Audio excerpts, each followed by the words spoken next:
आपल्याकडे असे जुने घरात औषधाचे गोळ्यांचे पाकिट असतात जे संपल्यानंतर आपण टाकून देत असतो.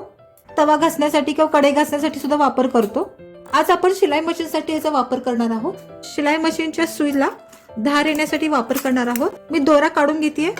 तुम्ही सहसा जेव्हा बॅग शिवाल तेव्हा सेम कलरचा दोरा वापरत जावा, त्यामुळे तुमची बॅग खूप सुंदर दिसेल.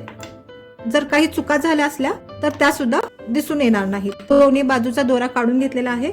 आता ह्याच्यामध्ये कुठलाही दोरा नाहीये. आपण शिलाई मशीनला तेल घालतच असतो, पण आपण सुईचं कधी लक्ष देत नाही. तर आपण दिवसातून एकदा जरी आपण अशी मोकळी टीप मारली तरी सुद्धा चालेल. आता मी टीप मारून घेते. जेव्हा तुम्ही ही टीप माराल तेव्हा तुमचं शिलाई टीप ही 5 नंबर असावी. हे आज तुम्ही नक्की करून बघा आणि तुम्हाला कसा अनुभव आला तेही मला सांगा.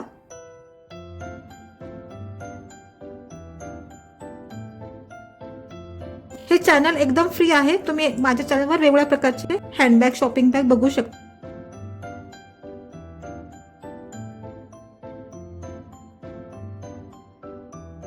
हे असं जपून ठेवलं तरी पण चालेल. हे टाकायची गरज नाही. तुम्हाला कधी वाटेल सुईला धार नाहीये तर तेव्हा तुम्ही ह्याच्यावर परत शिलाई मशीन फिरवू शकता.